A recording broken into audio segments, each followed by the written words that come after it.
Well, we've just gone 11 o'clock, so I think we'll kick off now. Obviously, people are welcome to carry on joining as they're ready to.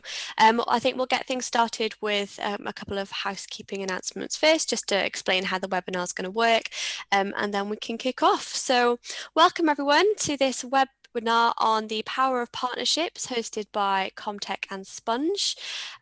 This is obviously an interactive webinar, so we really want to hear from all our lovely attendees this morning. If at any point you've got anything to share or any questions that you want to be taken off mute for, then just raise your hand. There's a raise a hand function within Zoom, and that'll let us know that you're ready to speak and be taken off mute. We're also going to be keeping an eye on the chat function this morning, so feel free to put any questions or comments in there, and we'll keep an eye on that as we're going along. Finally, we do have a poll or two as well, so look out for those, and we'll be looking to hear from you on those as well. So maybe let's first just kick off with an introduction from everyone. Maybe Louise, you'd like to go first? Hello, I'm Louise Pastfield. I'm founder of Sponge. I was managing director. We've since been acquired by Alter Capital, so we're now a bigger company, and we're growing. So I'm now sort of director of strategy and marketing. So my role's changed a little bit, but I've been working with Comtec for many years, really. So it's a pleasure to be on this webinar. Brilliant, thank you. Sophie? Oh, James, yeah, sorry, carry on. Sophie, no, carry on, I'm just going to... You go first. Hello, I'm James, I'm from Sponge, I'm an account manager. I've been working in account management for, my word, about 10 years altogether. I've been at Sponge for 4 of those, and partnerships is a big part of what I do, so I'm really excited to talk about it today. Brilliant, thank you, James. Shall I go next, Emily? Sure, go for it. Okay. So I'm director of Comtec Translation. So I've been running the business for over 10 years. I take the lead in the development of strategy for the business, and obviously a key part of that strategy is development of partnerships with clients and suppliers. So delighted to have the opportunity to share my experiences today. Thanks, everybody. And lastly, I'm Susan Lankford. I'm Head of Client Relations here at Comtec. I've been really fortunate to have been involved in the establishment of a lot of the partnerships that we have with our clients here at Comtec, which has been fantastic to see the journeys that we've gone on with some of those clients. And I continue to work with the team here to make sure that every client partnership that we have is as successful and as strong as it can be. So yeah, great to see everybody and to be on this today. Thanks very much, Susan. And just to introduce myself, I'm Emily. I'm Senior Account Manager here at Comtec. I will be working as the host and question master for today's panel. So without further ado, maybe let's move on to our first question. Obviously, this is a hugely turbulent time at the moment throughout the country and all over the world. So why is now the right time, do we think, to be talking about the power of partnerships? Louise? Well, me, okay, right. Well, I think that one thing that's happened, I think, with the whole COVID situation is that it's changing the way we're thinking, and maybe the traditional kind of barriers that we'd have, even you know how we operate as sort of companies, I think is changing, and I think that collaboration and partnership, we're going to be seeing a lot more of it. And I think one thing that's really kind of interested me when I was thinking about this topic was how we're seeing collaboration generally more, you know, in the world. And one area that I was thinking about this morning was how you're seeing really big, you know, musicians collaborating. So you're seeing like Ed Sheeran and, you know, Justin Bieber and Shawn Mendes and Camila Cabello. So I think this whole idea that, you know, like you're the big thing and, you know, you do everything, I think that idea is going, and this whole idea that we collaborate and that we partner and people bring their best skills together. I think that's the way we're going. But I think what's happened is with COVID, it sort of accelerated it from a business point of view, where a lot of us aren't in our offices. We need to think about how we can partner with others, work with others. So I think it's sort of accelerated how we think about it, I think. Brilliant. Sophie, have you got anything to add from our point of view? Yeah, I was going to say, I mean, I think, you know, with all the changes and all the challenges in the last kind of 6 months, it's that need to be kind of responsive, to be flexible, to be able to adapt. And it, for us, I think the partnerships that we've developed with our clients, but also with our global network of linguists, because we have linguists obviously all over the world, and having those ties has kind of helped us to be able to kind of to adapt and respond. And I just think that, you know, it's really more so than in the last 6 months, as those partnerships and those relationships really being tested and really, you know, really come into their own. And I just think that now it's, as Louise said, you know, that whole collaboration is just so important. I was going to add, actually, one of the team brought to my attention actually this morning a really interesting thing about Burger King, and Burger King apparently has tweeted that encouraging people to go and buy a Big Mac, and I just think that's just such a brilliant example of how people are we're all coming together. It's just so, it's the brilliant, the real positive side of this, you know, situation is just that collaboration and that kind of, we're all here to help and support each other through these difficult times. I just thought that was such a lovely example of that. Yeah. I read something earlier this week as well about we're not all in the same boat, but we are all in the same storm. So I think it's absolutely about, you know, collaborating and supporting each other. We are all in very different situations, but working together to get through this and to, yeah, try and make the best of the situation, I think, if we possibly can. Yeah. Yeah, absolutely. And James, from your point of view, not only necessarily in the last 6 to 7 months, but in your experience at Sponge for the last 10 years or so, what has been the biggest impact of partnerships, would you say, not only with your suppliers, but with your clients as well? It does boil down to trust. That's the one thing for us. We are in a really lovely position in my job at Sponge, in that I have the remit to be consultative. And so that means that it isn't a one-off, see you once a year situation. It's beneficial for both us and the clients that we work with to understand the bigger picture at the organizations that we're working with. You know, we're working with organizations who have 10,000 people plus. There's a lot to learn there. And so only can I do that with a true partnership and communication and trust in order to do that. So yeah, that's the angle for me. Brilliant. And what do you think the impact of those strong relationships has been for you? Ultimately, we can solve problems for clients in a much better way. That's what it all boils down to. You know, we're a very creative company. We're always iterating on the technologies that we build on, and being able to get them out to large audiences has really been the biggest impact for us. Brilliant. Emily, I think I would just, one thing I might add to that is just that with partnerships, communication, as James said, is so important. And if I think about the beginning of lockdown in March, you know, everybody was so unsure about, you know, what was going on in their business, what was going on in their clients' businesses. And I think with the communication, you can have that conversation to understand what's going on with the client, because there was so much uncertainty. You didn't hear, it was, you know, it was difficult to know which businesses were going to be okay, which not. And with a partnership, you can have that conversation, so you can understand what's going on with the client, and that helps you then to be able to kind of plan a bit and try and understand what might be coming up. And I think that for us was so important, that we could actually just pick up the phone and have the conversations with our clients. And we could also tell our translators as well, because they obviously also they wanted to know what was going on, and they wanted to understand what impact it might have on their work. So we could communicate and share, and that just helps everybody with a bit of planning and trying to think how to deal with the situation and what might come up. Yeah, absolutely. Totally agree with that, Sophie. I think I was actually quite touched at the beginning of the first lockdown as to how clients were reaching out to us about genuine challenges they were having, and how we could support them. Some really unique and creative solutions we've had to come up with over the past 6-7 months to certain problems. But it really did highlight the impact that those partnerships that we've been cultivating for so long have had. It's never been highlighted more than the past 7 months for me.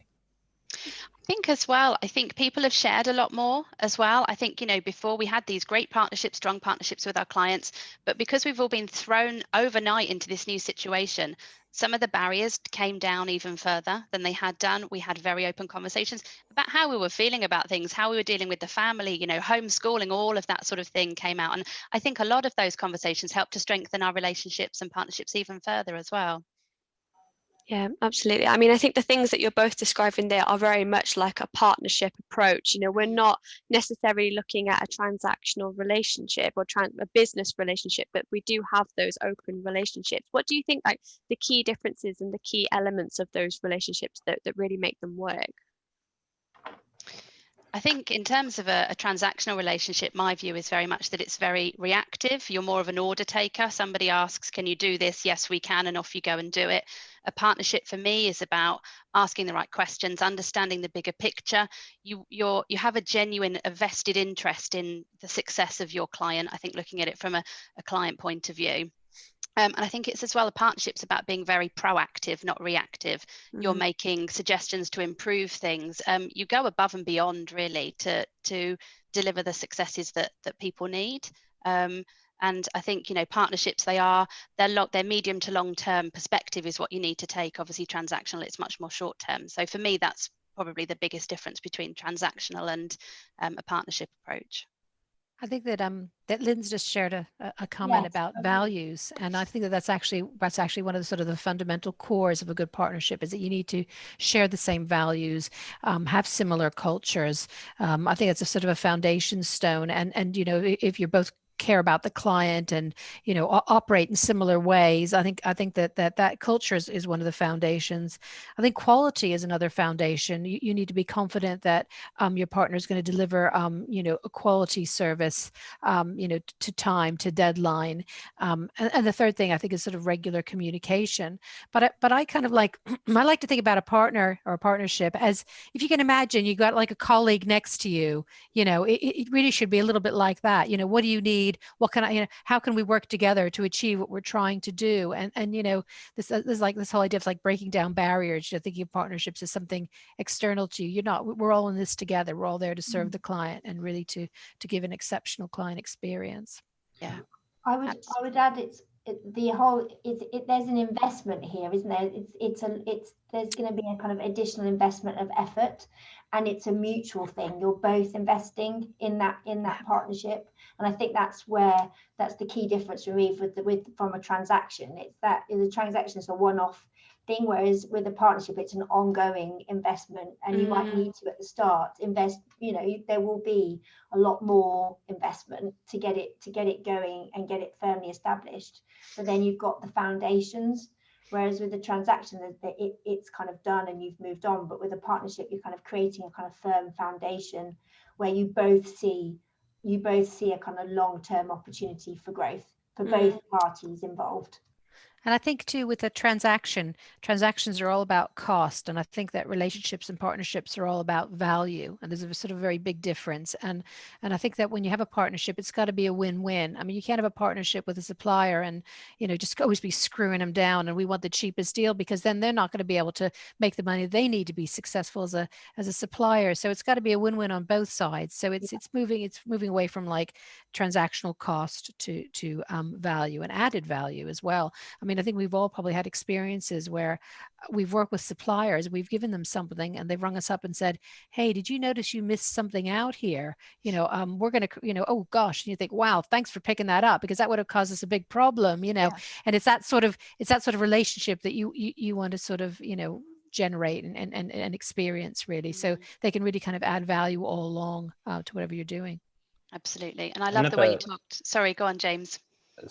Sorry, but the another point to that is measuring business outcomes. You know, for us to be able to really do that and support and have that conversation that Louise is talking about and saying, hey, so what do we need to work on next time? You know, what analytics have come from this? We can't do that in a transactional environment. It can only be done in a partnership environment where we're having regular check-ins. Absolutely.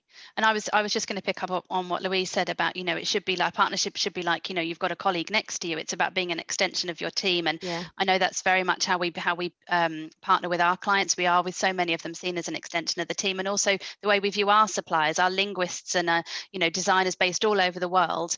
It's not just about what the project is. It's about checking in with them on a personal level, and they really do feel like an extension of the team. Sophie, perhaps you might want to talk about some of the things that we do for our suppliers, to get that partnership approach with them. Yeah, I mean, I think communicate. So we have translators based all over the world. So, and it's a virtual relationship, isn't it? Because of the nature of where they are.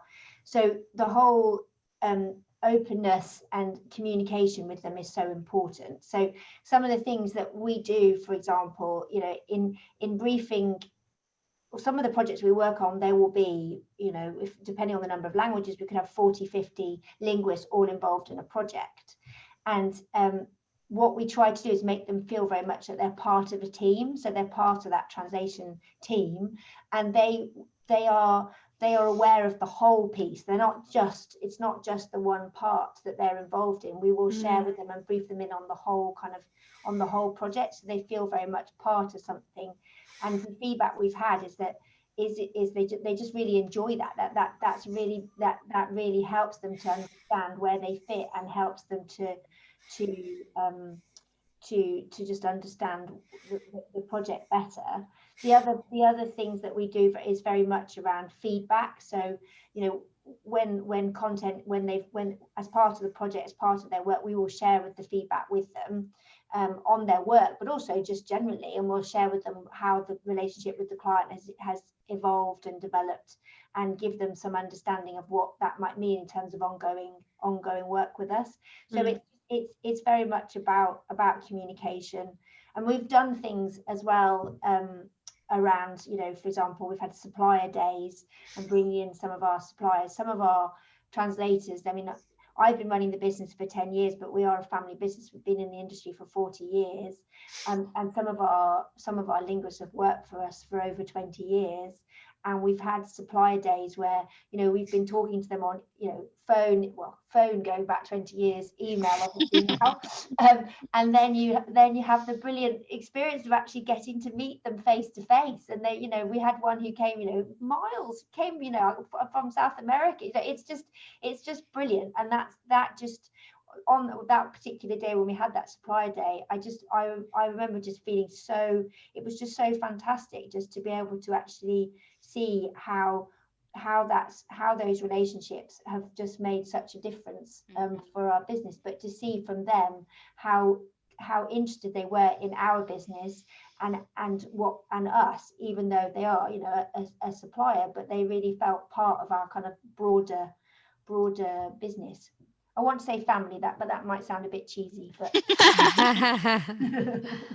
no, I love that idea of family. I mean, like you said, we're a family business, and I think that all of us, suppliers included, do feel kind of like an extension of that family. And that's testament, like Louise said, to the culture within a company. It goes a long way towards kind of fostering a positive relationship.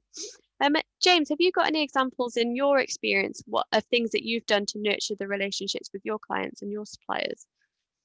There are various ways of doing this, actually. I am very lucky, and of course, Louise is on the call, so I'm not just trying to, suck up there. But we have so many useful assets that we can provide to clients from like a marketing perspective as well. A good example of that would be like when COVID first happened, our hand washing game that we created at Sponge. Yeah, we have genuinely useful tools that aren't just, hey, we're Sponge, get on a call with us. And so that helps me be able to continue conversations with clients about new things. We're also always, as I mentioned, like there's always new technologies we're working with. And so there's always something to talk about in a client's space. So it really does help me a lot in those regular catch-ups. It doesn't have to be every week, and I have to respect clients' time when speaking to them for 30 minutes or an hour, whatever it is. But there's always something fun to talk about in what we do. So it makes life much easier. Yeah, definitely. Well, what about when things maybe go wrong? What would you say makes a partnership fail? So, good question. We are so as a supplier, from my perspective, there is a responsibility on us to adapt to a client's needs. So that's the first and foremost point to this. Yeah. But in order for it to be a successful partnership, the responsibility is, it all boils down to communication. We've spoken about this, but for us to be able to resource appropriately, to be able to help clients out in the way that we really want to, having that as much foresight on challenges that are going to be happening across the board, if they have that information, that's where that really helps us from a resourcing, from a project perspective. So that I cannot think of another answer other than communication. That's all I want. It doesn't have to be positive. It can be challenges. It can be anything, but we just need to know. And that's all I can ever ask. And I think that would be the same the other way around as well, of course. Yeah, I totally agree. I mean, I think communication is just key. And like you said, it doesn't always have to be positive. If things need to be improved, or if there's anything, feedback that's constructive, we need to know about it. Otherwise, how can we possibly improve? So I think you hit the nail right on the head there in terms of what you need from an open and collaborative partnership. Absolutely. And I think as well, some things do go wrong, but as you say, James, we need to know about it so that we can fix it. I think the worst thing is not knowing. So I think the onus is often on the supplier to make sure that we're asking the right questions, that we're getting that feedback, and also that we know that it's a trusted partnership, that you're not going to say anything to offend. It's going to be fine, but that we're really open to that feedback and to adapting and to learning. Really, absolutely. I think when you've built a trusted partnership and you're open and you're transparent, I think you do gain a bit of latitude with the client when things go wrong, and that they know that you're interested and care about, their best interests. So I think if things do go wrong, if you've built something really strong, you get over it and you move on and you learn from it and you improve.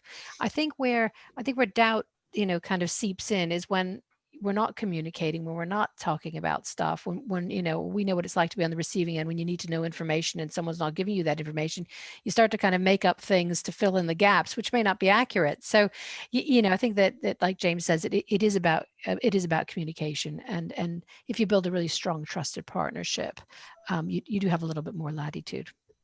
Lynn in the chat, Lynn, could I ask Lynn perhaps to join the discussion? Lynn, would that be okay? Lynn is she's written a fantastic book, Trusted, and Lynn's just made a comment about respect and integrity and how these are so important. And I wondered if you might be able to expand a bit on that for us. Hi there. Yes, nice to join you all. I think it was James's point. You mentioned that trust is absolutely key when it comes to partnerships and collaborating.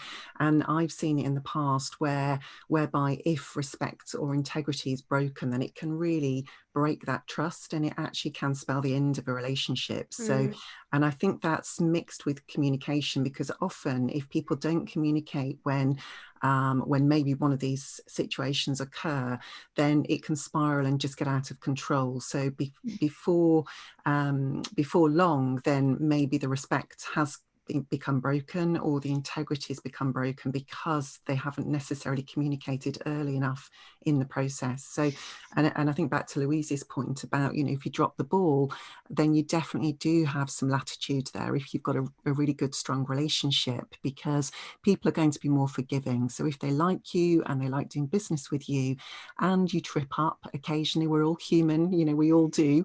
And I think Disney have got something like a list of hundreds of places where they could drop the ball. It's sort of almost planning for that and thinking about what would you do if things did go wrong.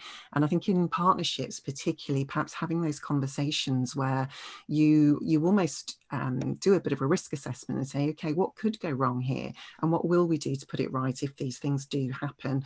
And that can really help to be a good almost a bit of a safety net if these things do happen, because with the best will in the world, mistakes happen, people do make mistakes, technology fails us, all of those things, as we know, can go wrong. So it's about putting everything you can in place and communicating really well, as James was just saying, to try and catch these things if they do happen. I really like that point actually, Lynn, about working together on a kind of risk assessment.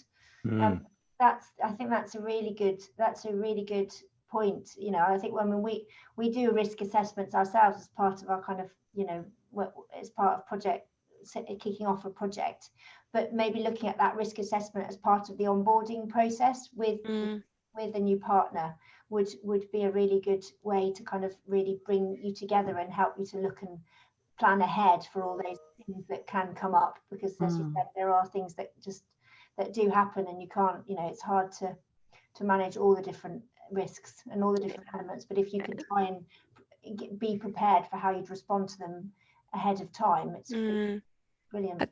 I think it is a really, really good point. And it just sort of makes me realize, some of the projects that we're working on are very sort of high profile projects. They're like delivering digital learning to maybe 70,000 people. And when you're doing stuff like that, a risk can actually even be to a person in their career. So if you're dealing with that and it's gone wrong, they might point to that client and say, you know what, you've screwed up here, you're out. Or, it might make them look bad to their directors or their associates. So there can actually be some really, really high risk to some of the stuff that we're doing. And to be able to kind of assess that and to recognize that when you're working on projects is a good way to think about it. Yeah, absolutely. And I really love the idea of integrity as well. I think some of the places where we have kind of really demonstrated our integrity as a company have been when we've hit those challenges, maybe when projects haven't gone 100% to plan, but it has kind of allowed us to demonstrate how we are as a company and the approach that we take to things, and kind of really allowed us to improve relationships with clients in some respects, to show how we do approach things when things go wrong, and we don't just kind of hide in a corner and hope that it all goes away. And we confront things head on. We're open to kind of talking through all the solutions and kind of really get to shine in that respect, in the way that we love to support all of our clients, even when things are a little bit more challenging than we would like. And I think it's also with our translators as well. I think we want to hear from them as well. If they've got challenges, it's not if they have a deadline, a delivery date, and they're not going to make it. I think our translators feel comfortable that they can tell us, so that we can then plan ahead. It's all about, isn't it, just minimizing the surprises, and that communication just reduces those surprises, so that we can sort of plan. Yeah, absolutely. So thank you so much, Lynn, for sharing. That was really great to kind of hear your point of view as well. Maybe it'd be nice for Lynn to just drop in her book in the chat. Yeah, absolutely. Definitely. Not that we're trying to sell it, but I'd just be interested to read it. Yeah. Very, very good book, trust me. Yeah, I have to say I've read it fairly recently, actually, and it highlighted a number of things to me. Again, we've talked about trust and just the different elements involved in that. I'd highly recommend giving it a read. It's really, really interesting. Brilliant. So for people who are looking to maybe onboard a new partner, or looking to improve those relationships that they've already got with their partners, what would your advice be? Like, what could they practically do to get that partnership off on the right foot? I think that one thing I was going to say about this one, this comes back down to, like, imagine you've got a new person coming into your company and how you treat them. In other words, what induction do you do for your current employees, and how do you kind of explain what happens in the business? And I think you need a similar sort of induction process for your partners, so that you can get them up to speed really quickly, because that's the purpose of an induction, is to really kind of get them to understand how you work, what's important around, your business, what you value. I think, all of that, if you kind of treat them as if someone new coming into the business, and think about their time and how you want to get them up to speed quickly, I think that's certainly, I think, really valuable. I think, go on, James, after you. Just to add to that is that there's, I'm often the first point of contact when speaking to a client, and I'm always eager to please, but I have to be cautious not to overpromise in the roles that we're in, and because that will set the expectations for the rest of the project, right? And for whatever we go into with them. So there's setting the right expectations from the beginning is hugely important for what we do here at Sponge. Yeah. Absolutely. And I think for me, it's all about open questions. I'm a big believer in asking lots of questions. And quite often when I'm, as you say, James, one of the first people to speak to a client, I'll often apologize for the number of questions that are about to come. But it's not just about asking the questions, it's about listening. And I think really, really listening, focused listening. On a visit to one of our clients, they had a big sticker on the wall and it stayed with me ever since. And it's most people do not listen with the intent to understand, they listen with the intent to reply. And that has absolutely resonated with me ever since I saw that a few years ago. And I think it's from Franklin Covey has said that, or from Stephen Covey said that.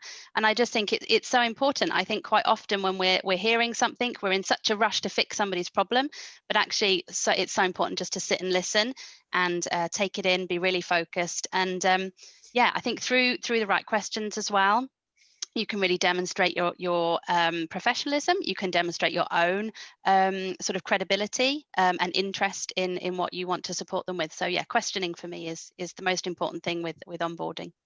Brilliant. And what about people who've maybe they've established that relationship, but they haven't necessarily got off on the right foot, and they're now looking to kind of move that towards a long-term partnership rather than that transactional relationship? What advice would you give to kind of turn things around for them? Susan, do you want to... go on after you. I was going to say, I think it does come back to the questioning, because the fact is that not everybody wants a partnership, you know, and I think and I think it's just trying to understand, you know, and that questioning is so important, to try and understand what your client is looking for, and whether they are invested in a partnership, and that is what they're looking for. Because I think you know, it is an investment, it is an effort, and it does take long-term commitment. So it's all about trying to understand whether that is what they're looking for, and also perhaps in questioning is demonstrating the value. They might not necessarily see that the service that you're offering would require a partnership approach. So there is something about the questioning the questions you're asking to demonstrate what potential value they could get out of a partnership. But I do think it's important to understand as quickly as you can whether that is something that they want, because of the investment and the effort that's needed to develop it. I think also it's if they are looking for a partnership, it's what do we need to reset? You know, what do we need to kind of rethink? How do we need to work differently? And it's really just having an honest conversation on both sides to say, look, this is what I need, and this is why I need it. So it's a resetting exercise too. I think for a lot of clients, partnership can mean time consuming.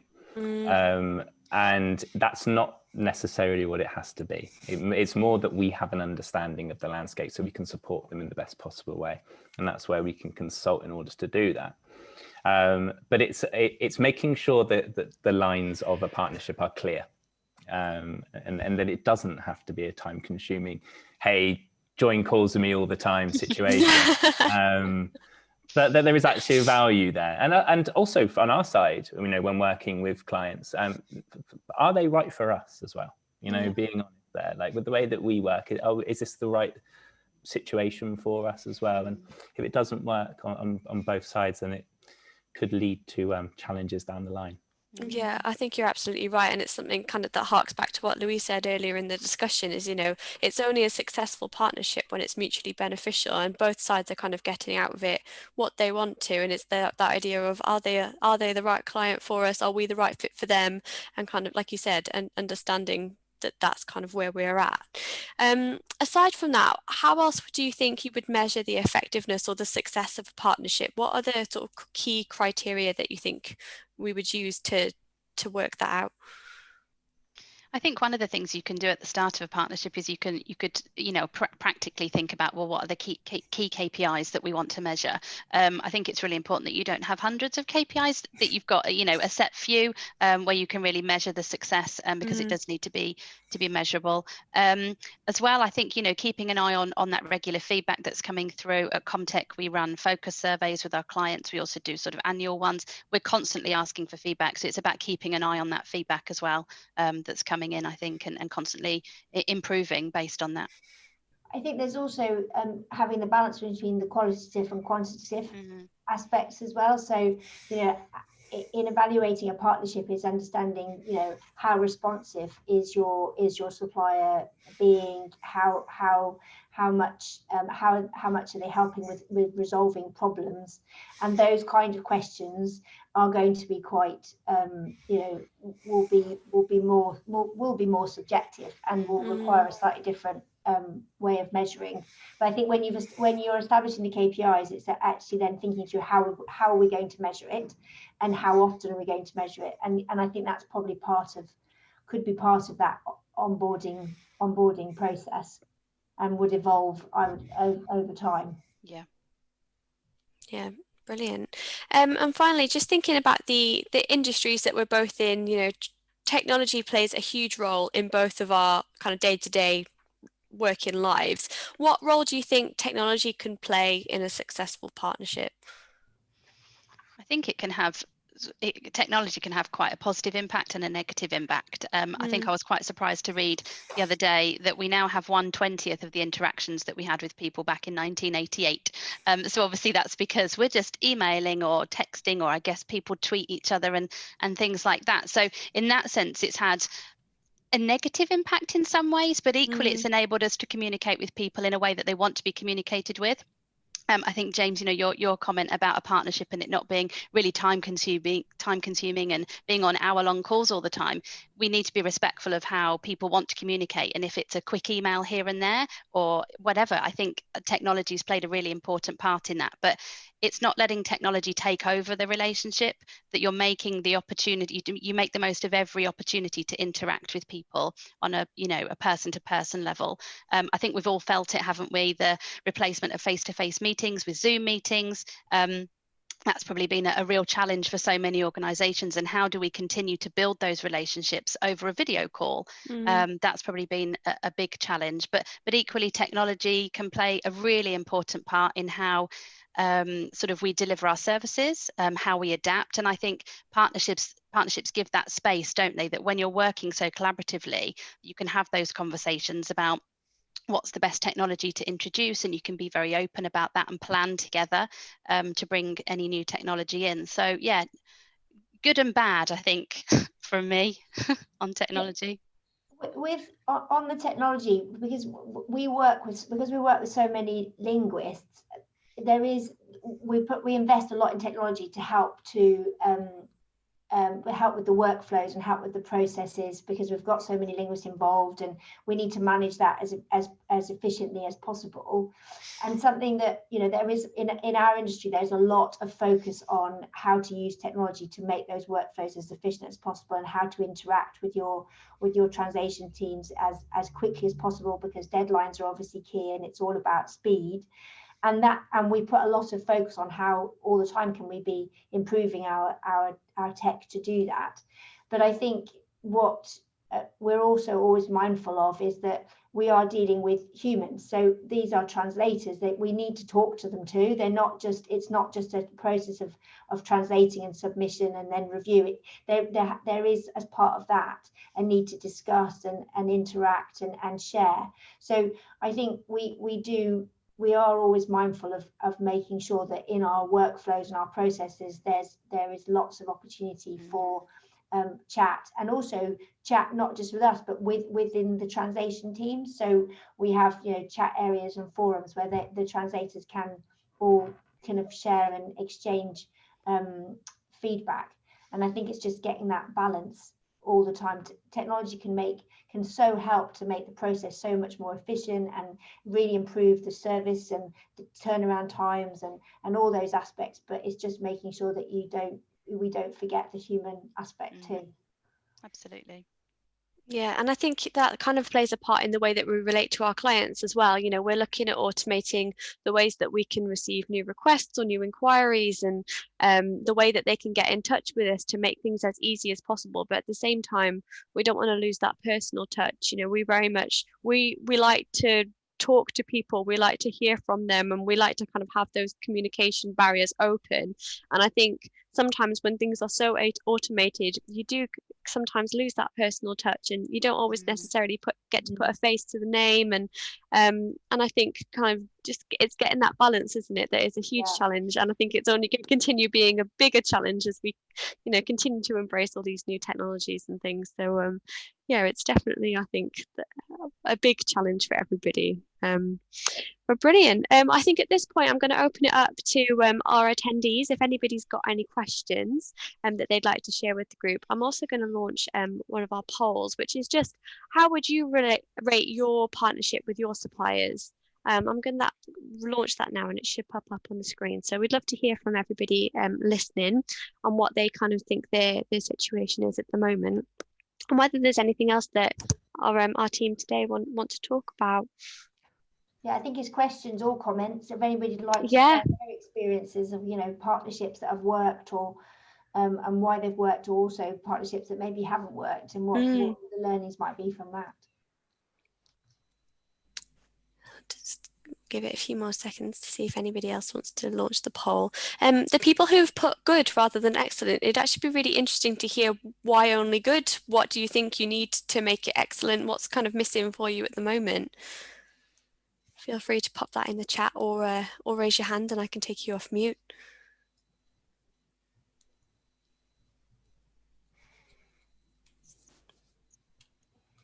Let's see.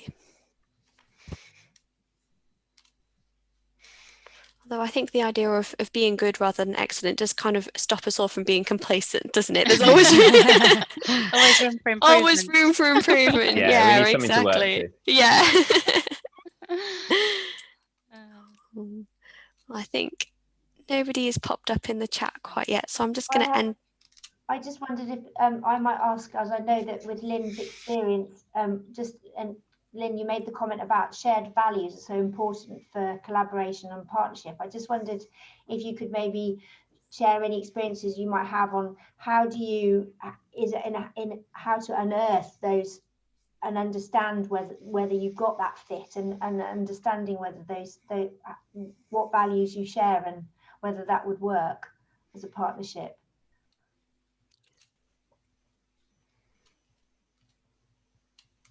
You're on mute, Lynn. There we go. Oh, we've also got Kyle. I'll unmute him as well so he can join. Okay, yes, I was just thinking about that as you were asking the question.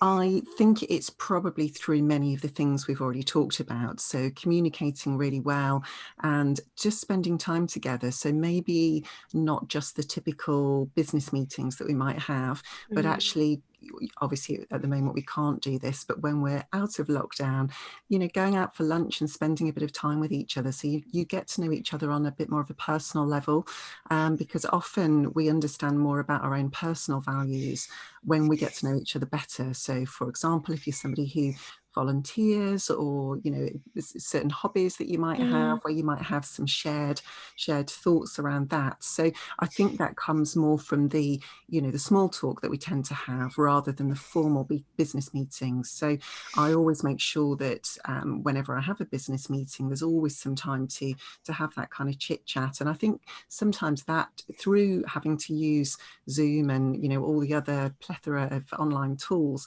sometimes that can be a little bit lost, because we might just jump straight into business because we're there to to have a business call. But I always still try and instigate a little bit of more personal chat at the beginning, just to spend a bit of time asking, how are you, how's it going, how's lockdown working for you? Obviously we're only in day one of lockdown 2. So it's a bit early days, but it's just that human understanding and getting to know each other on a more personal level, and I think that really works then to try and understand each other's values a lot better. Yeah, absolutely. And Danielle, you've just raised your hand. I've allowed you to talk. You're off mute if you'd like to share anything. Yeah, I think sort of just building on that point a little bit, and we talked a bit about communication. I think the bit for me is always around trying to understand each party, understand their expectations. So what is it that's expected, both on the supplier and the client's point of view? Because I think often, even when you're in a very good partnership, it's very easy to make assumptions about what that client or what that supplier needs from you. So there's definitely something around being open, having that communication, but specifically around, what does good look like for you? What is it you want out of this? Because I think just aligning, even just on that point, can make a huge difference then to how you know, how that relationship then continues, because you're working kind of on the same basis. Yeah, absolutely. I think that goes back to what James was saying, you know, that a partnership doesn't have a one size fits all approach. You know, it can look exactly how you want it to look. It doesn't have to be spending hours on the phone or, you know, having regular face-to-face meetings. Yeah, It's whatever it looks like to them and what it looks like to you. So yeah, I think that's a brilliant point. And I really agree with Danny on that, in the sense that that initial setup, the kickoff call for me is one of the most important calls, I think, that we have with a client. It really sets everything up for success. And the more questions and the more alignment we can get in that initial phase on a project, it will follow through for the, you know, 4, 8, 12 weeks we're working with a client. Yeah, absolutely. The other thing I thinking is, I suppose it's just understanding the individual. So within a partnership, with a client organisation, there will be different people within that at the client side. And I suppose there is a journey that you'd need to go on to understand individually what success looks like. Picking up on what Danielle said, which I think is so true. It's like getting them to actually explain what does good look like and what does success look like. But that might be different for different contacts within the organization. So I suppose it's just differentiating between those. Yeah, I think that's a really, really important point, actually, because, you know, we're all in people ecosystems, and where does everyone fit in, and how does it work? So it's not just necessarily, you know, one stakeholder. Yeah. Brilliant. Well, I think that might be the perfect place to stop, actually. Thank you so much to everybody who's joined the panel this morning, and to our lovely attendees who have you know, asked to join in the discussion. It's great to hear from you all. We will kind of hold it there, I think, unless anybody's got any additional questions or any points that they'd like to share before we finish up today. Oh, thank you. And look forward to reading your book, Lynn. Yeah, same. Thank you. Brilliant. All right. Well, thank you very much, everybody. It was lovely to speak to you, and have a great rest of the day. Okay. Everybody. Thanks, All right. thank Thank you. you very much. Bye-bye. Bye-bye. Bye.